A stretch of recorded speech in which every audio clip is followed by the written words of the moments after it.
Hello दोस्तों, स्वागत है आप सभी लोग का हमारे इस यूट्यूब चैनल में। तो दोस्तों, आज की इस वीडियो में हम लोग इस पावर सप्लाई को रिपेयर करने के तरीके जानेंगे और किन किन कंडीशन में ये पावर सप्लाई रिपेयर हो जाएगी, आज की इस वीडियो में जानेंगे। तो दोस्तों, हमारे एक वीडियो में एक भाई का कमेंट आया था कि आप इस पावर सप्लाई को रिपेयर करके दिखाइए। तो चलिए, आज की इस वीडियो में हम लोग इस पावर सप्लाई को रिपेयर करना सीखेंगे और ये किन किन कंडीशन में रिपेयर हो जाएगा और किन किन कंडीशन में रिपेयर नहीं हो पाएगा। तो चलिए दोस्तों, आज की इस वीडियो को शुरू करते हैं। तो दोस्तों, जान लेते हैं इसमें सबसे पहले कोई भी एक पावर सप्लाई उठा लेते हैं और इन सब सारे पावर सप्लाई को साइड में रखते हैं दोस्तों। तो यहाँ पर देखिए दोस्तों, आप ये चाइना किट है दोस्तों और एक इंडियन किट आता है। और चलिए इसके बारे में बताता हूँ कुछ बातें आपको। पहले देखिए दोस्तों, सबसे पहले आप लोग को बताते हैं। यहाँ पर देखिए भाइयों, इसमें सबसे पहले हम लोग प्राइमरी और सेकेंडरी को समझेंगे। तो यहाँ पर देखिए, ट्रांसफार्मर के इस साइड को हम प्राइमरी कहेंगे और इस साइड को सेकेंडरी कहेंगे। तो देखिए, यहाँ से मैं इसको पलट कर दिखा दे रहा हूँ। यहाँ पर देखिए एक लंबा सा चिन्ह है। देखिए यहाँ पर ये लंबा सा चिन्ह इनको प्राइमरी और सेकेंडरी में बांटता है। तो यहाँ पर देखिए, ये प्राइमरी सेक्शन हो गया और ये हो गया आपका सेकेंडरी सेक्शन। तो चलिए दोस्तों, ये तो हम लोगों ने जान लिया इसका प्राइमरी कौन है और सेकेंडरी कौन है। देखिए दोस्तों, आपको शुरू से बता दे रहे हैं कि कौन कौन सा कंपोनेंट आपको चेक करना होगा। देखिए, सबसे पहले जूम कर देते हैं। यहाँ पर देखिए फ्रेंड्स, ये पीसीबी हो गया। अब इसको पलटेंगे हम लोग। तो यहाँ पर देखिए, ये जो मेन दो सिरे दिख रहे हैं ये एसी इनपुट के हैं, जो यहाँ पर दिख रहे हैं आप लोग को। और फिर यहाँ से एक लाइन चल जा रहा है फेस न्यूट्रल का, और यहाँ से दूसरा जो सिरा है वो फेस का है, जिसमें यहाँ से यहाँ फ्यूज लगा है। देखिए इस साइड फ्यूज है इसका, इसमें फ्यूज लगा होता है। देखिए यहाँ पर फ्यूज है। तो चलिए इसको आपको चेक करके दिखा दे रहा हूँ, कैसे चेक करेंगे आप लोग। यहाँ पर कंटिन्यूटी के रेंज में लगाएंगे हम। और यहाँ पर देखिए, ये तो आपका फेज है और फेज तो बताएगा ही, बता रहा है। और यहाँ पर ये जो है ये फ्यूज का है, फ्यूज का बताना चाहिए। अगर फ्यूज नहीं बताएगा तो आपको फ्यूज लगाना पड़ेगा। ये भी दिक्कत हो सकता है, तो डेड हो जाएगा। बता रहा है ये भी सही है दोस्तों। तो चलिए इसे फिर से पलटते हैं और एक एक करके आप लोग को इन चारों डायोडों को चेक करना पड़ेगा गाइज। ये देख रहे हैं, चारों डायोडों को चेक करें। और इनको चेक करने का तरीका ये है कि यहाँ से ये दो प्रोब्स को सटाएं। यहाँ पर देखिए, एक साइड से बीप नहीं देगा या कोई रीडिंग नहीं आएगा। कोई रीडिंग नहीं आ रहा है। ये दूसरी तरफ करेंगे तो हमको रीडिंग मिलना चाहिए, नहीं मिलेगा तो ये डायोड ओपन है। देखिए यहाँ पर हमारा मिल रहा है, तो यानी कि ये डायोड ओके है। तो इसी तरीके से आप इन चारों डायोडों को चेक कर लीजिएगा। और रेजिस्टेंस का आपको वैल्यू मालूम होना चाहिए दोस्तों। अगर इनका वैल्यू आप देखते कहीं नहीं पहचान पाते हैं तो इसके ऊपर भी मैं एक वीडियो बना दूंगा। रेजिस्टेंस कुछ देखते ही आप पहचान जाएंगे कितने ओम्स का है या कितने किलो ओम्स का है। चलिए आगे बढ़ते हैं दोस्तों। और इस डायोड के बाद है हमारा ये कॉइल। यहाँ पर कॉइल को देख सकते हैं, इस साइड पलटेंगे तो यहाँ से देखिए, यहाँ से एक एसी इन हुआ और यहाँ से आया ये एक लाइन पर आया, ठीक है। और यहाँ दूसरा जो सिरा है न्यूट्रल का, यहाँ से आया फेस पर और यहाँ से होकर चला गया इस पर, यानी कि इन दोनों पर फेस न्यूट्रल है हम लोग का। तो यहाँ से फेस न्यूट्रल यहाँ पहुँचना चाहिए दोस्तों, इन दोनों सिरों पर। तो इसमें ऐसा और ऐसा नहीं होता है ट्रांसफर। यहाँ से यहाँ का मिलना चाहिए बीप और यहाँ से यहाँ का बीप मिलना चाहिए, तो ये हमारा कॉइल सही रहेगा। अगर यहाँ पर कोई भी ब्रेक होता है तो ये कॉइल काम नहीं करेगा और हमारे पीसीबी को आगे वोल्टेज नहीं मिलेगा। तो यहाँ पर देखिए, इसमें चेक करते हैं हम लोग। तो यहाँ पर देखिए, यहाँ पर बता रहा है तो यानी कि सही है, और यहाँ पर बता रहा है सही है। और ये क्रॉस में नहीं बताना चाहिए दोस्तों, और ये ओपन नहीं होना चाहिए, यानी कि ये बीप मारना चाहिए। अगर बीप नहीं मार रहा है तो खराब है ये, ठीक है। ये कॉइल का चेक इन आप लोग जान गए। देखिए फिर से बता दे रहा हूँ, इन दोनों साइड पर बताना चाहिए, ऐसे का ऐसे, ऐसे का ऐसे। ऐसे ऐसे नहीं बताना चाहिए दोस्तों, नहीं तो शॉर्ट सर्किट होगा और ये फ्यूज हमारा मार दिया होगा और ये खराब कॉइल पकड़ेगा। तो चलिए आगे बढ़ते हैं। यहाँ से देख सकते हैं, और यहाँ से ये इन दोनों पर ये दोनों देखते हैं आगे पलट कर कि क्या है इन दोनों पर। चलिए पलट लेते हैं। तो यहाँ पर देखिए ये डायोड है दोस्तों, सॉरी दोस्तों, पहले ये फेस न्यूट्रल इस कॉइल पर आता है, उसके बाद कॉइल से होकर डायोड पर जाता है। ओके, सबसे पहले फेस न्यूट्रल यहाँ पर आता है, इसके बाद फ्यूज के सहारे यहाँ पर आया, और ये जो न्यूट्रल है आपका यहाँ पर आया। तो यहीं से दोनों ट्रांसफर हुए इस पर से ब्रिज रेक्टिफायर बनाकर ब्रिज रेक्टिफायर पर चल गया। ये चारों डायोड को मिलाकर एक ब्रिज रेक्टिफायर डायोड तैयार कर दिए हैं, जिससे एसी से डीसी फिल्टर होगा। यानी कि ये हो जाएगा 220 वोल्ट यहाँ पर एसी मिल रहा था, और इसके इन दोनों सिरों पर आप चेक करेंगे, यहाँ से देखिए इन चारों डायोडों का पावर मिलकर एक में ब्रिज रेक्टिफायर बनकर यहाँ से इन दोनों के लेग पर चला गया है। ये दो लेग पर यहाँ पर प्लाट कर देखते हैं कि यहाँ पर क्या लगा है। तो यहाँ पर देख सकते हैं फिल्टर कंडेंसर लगा है, जो कि 400 वोल्ट 47 माइक्रोफैराड का है फ्रेंड। तो यहाँ पर देखिए ये यहाँ पर से देखिए ये प्लस का है, तो यहाँ पर प्लस पर चला गया, और यहाँ पर ये वाला है नेगेटिव का है, ये वाला ये दोनों नेगेटिव का है, तो यहाँ पर नेगेटिव पर चला गया। यानी कि फेस न्यूट्रल देखिए यहाँ पर फिर से समझते हैं, यहाँ पर फेज इनपुट हुआ और न्यूट्रल इनपुट हुआ। तो फेज यहाँ से इस कॉइल पर आ गया, और फेस न्यूट्रल है जो इस फ्यूज से होकर यहाँ पर आया। तो यहाँ पर फेस न्यूट्रल हम लोग का हो गया, और यहाँ से इस कॉइल पर से होकर इन दोनों सिरों पर आया फेस न्यूट्रल। फिर यहाँ से इस डायोड पर गया, चारों डायोड पर, यहाँ से ब्रिज रेक्टिफायर बनकर डीसी बनकर एसी से इन फिल्टर कंडेंसर पाया दोस्तों। चलिए यहाँ तक का क्लियर है आप लोग का। यहाँ पर हम लोग को 300 साढ़े 300 वोल्ट मिलना चाहिए। आप बोलेंगे कि यहाँ पर 220 वोल्ट मिल रहा था, तो 220 वोल्ट डीसी में बदला, तो फिर यहाँ पर वोल्टेज बढ़ क्यों गया? तो बढ़ इसलिए गया है दोस्तों, क्योंकि एक जो फिल्टर कंडेंसर कैपेसिटर होता है वो स्टोरेज करता है वोल्टेज को। तो इसका स्टोरेज और ये वोल्टेज थोड़ा सा अप हो जाता है वोल्टेज, इसीलिए थोड़ा ज़्यादा यहाँ पर वोल्टेज आप लोग को मिलेगा। अगर 350 वोल्ट से कम मिले तो यानी कि ये फिल्टर कंडेंसर में प्रॉब्लम है, इसे चेंज कर दीजिए, आपका प्रॉब्लम सही हो जाएगा। तो यहाँ पर देखिए आगे बढ़ते हैं। तो आगे बढ़ने के बाद यहाँ पर देखेंगे हम लोग को क्या मिला। और देखिए दोस्तों यहाँ पर आप लोग को बताना भूल गया, जो यहाँ से फेस न्यूट्रल है तो ये तो यहाँ से चला गया, और ये यहाँ से चला गया। जो ये इसका दूसरा जो सिरा है यहाँ पर ये देखते हैं क्या लगा है। तो यहाँ पर देखिए ये कंडेंसर लगा है, इसे पीएफ बोलते हैं दोस्तों। ये सीरीज में लगा होता है, इसमें कोई भी प्लस माइनस नहीं होता है। और ये वाला जो फिल्टर कंडेंसर है इसमें प्लस माइनस होता है, और इसको अगर आप लोग उल्टा जोड़ देते हैं तो ये फट भी सकता है दोस्तों। और देखिए दोस्तों यहाँ से आगे बढ़ते हैं, और ये जो होता है थोड़ा सा फिल्ट्रेशन के लिए लगा होता है, इसमें प्लस माइनस नहीं होता है, और इसे पलट कर भी आप लगा सकते हैं। तो चलिए आगे बढ़ते हैं। और यहाँ पर हम लोग फिल्टर कंडेंसर पर 2 डीसी वोल्टेज बन गया है 350 वोल्ट। और यहाँ से देखिए यहाँ से एक ट्रांसफार्मर है, ट्रांसफार्मर का 4 लेग है, यहाँ पर से आपको दिखा दे रहा हूँ, पर 4 लेग है फ्रेंड्स।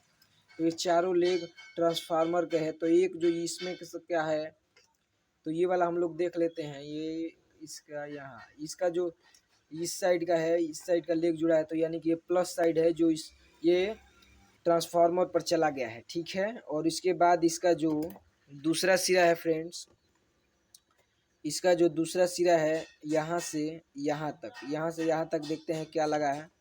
तो यहाँ से यहाँ तक का लगा है एक डायोड। देखिए दोस्तों यहाँ से यहाँ का लगा है डायोड, और ये डायोड चल जाता है इस आईसी पर। तो ये आईसी नहीं है, एक प्रकार का मॉसफेट है दोस्तों, 8 पिन का। ब्रिज रेक्टिफायर से होकर इस फिल्टर कंडेंसर पर जाकर मिल जाते हैं, और यहाँ पे फिल्टर हो जाता है सारा वोल्टेज डीसी का। और उसके बाद इन डायोड और रेजिस्टेंस के माध्यम से इस मॉसफेट आईसी पर आ जाता है।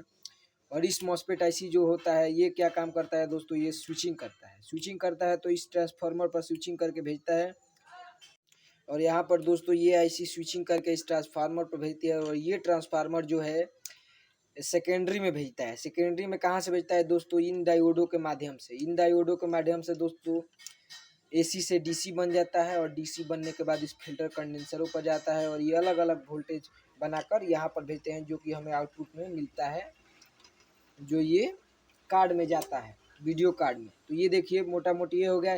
देखिए इसमें क्या हुआ, पहले एसी आया, एसी फिल्टर होने के बाद यहाँ से होकर डीसी में कन्वर्ट हुआ। डीसी में कन्वर्ट होने के बाद इस वाईसी ने स्विचिंग किया, तो इस ट्रांसफार्मर पर गया, और इस ट्रांसफार्मर ने एसी स्टेप डाउन करके इस आउटपुट में भेजा सेकेंडरी में, और इन सेकेंडरियों में डायोड लगाकर कंडेंसरों पर आया, कंडेंसर पर आकर अलग अलग वोल्टेज बना।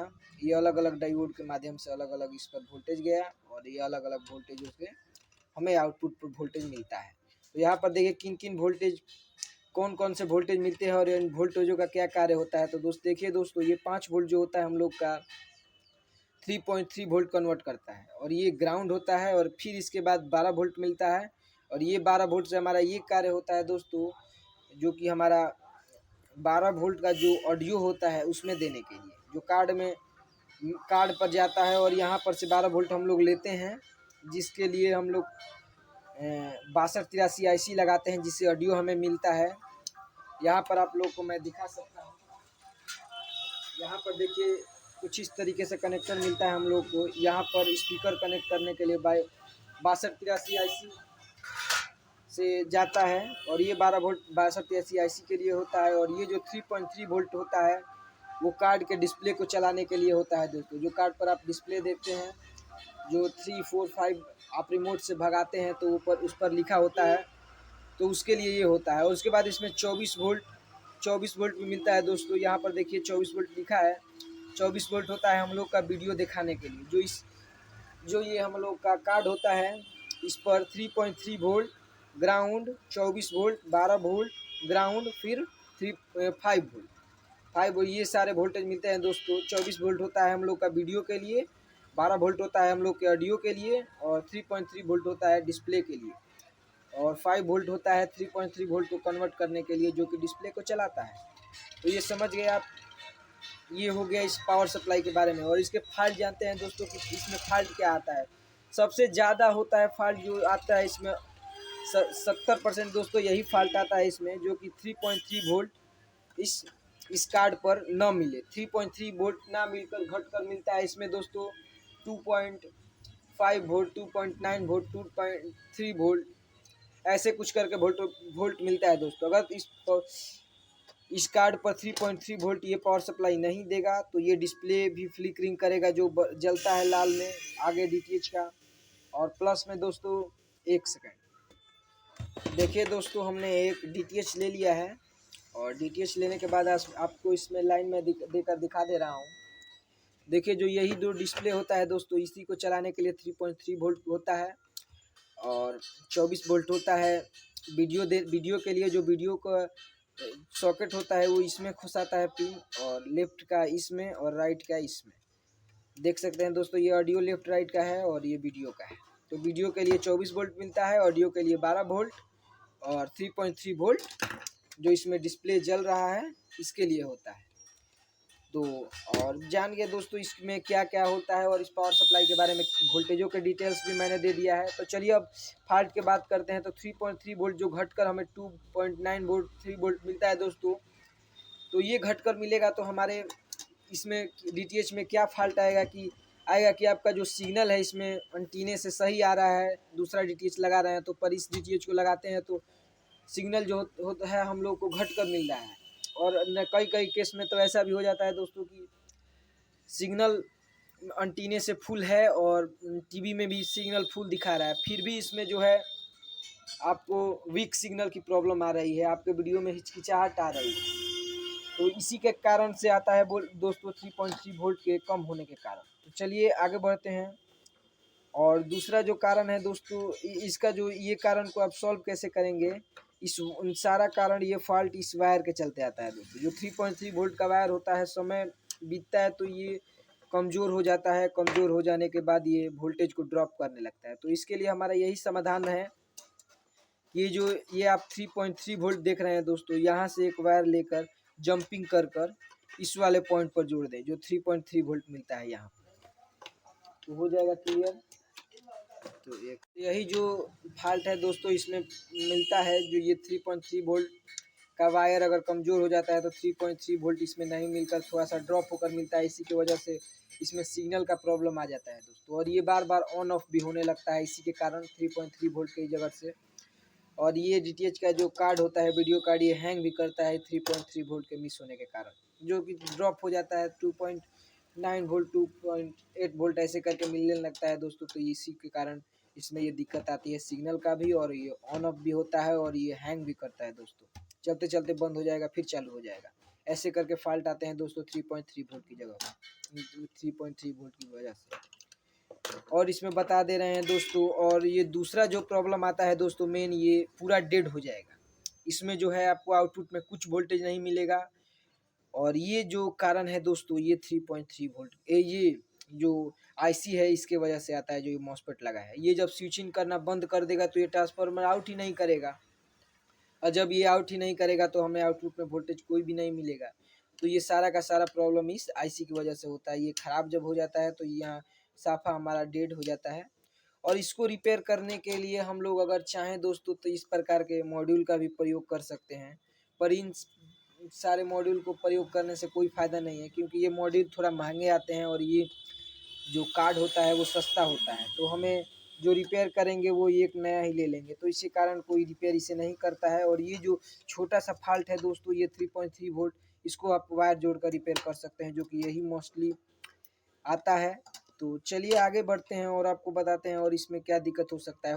आगे बढ़ने से देखिए, इसमें जो होता है एक प्रॉब्लम और आएगा कि जो सारे वोल्टेज ड्रॉप होकर मिलेंगे, मतलब 3.3 वोल्ट की जगह पर डायरेक्ट कार्ड पर आपको 2 पॉइंट मिलेगा, 12 वोल्ट की जगह पर 8, 10, 5, 6 ऐसे करके वोल्टेज मिलेगा, 24 वोल्ट को सारे वोल्टेज मतलब ड्रॉप होकर मिलेंगे। ओके, तो इस केस में हमारा हम लोग का क्या फॉल्ट रहेगा, ये फिल्टर कंडेंसर दोस्तों। ये फिल्टर कंडेंसर अगर हम लोग का ख़राब होगा तो पावर सप्लाई में ड्रॉप होकर वोल्टेज मिलेगा। तो यही सारे फॉल्ट आते हैं दोस्तों। और ये चौथा कारण होता है दोस्तों, ये डीटीएच में जो कि हमें करंट कभी कभी लगता है, शॉक लगता है दोस्तों। उसका कारण ये है दोस्तों, ये जो आप पीएफ देखते हैं, ये देखते हैं, ये कैपेसिटर ये खराब होने के कारण आता है।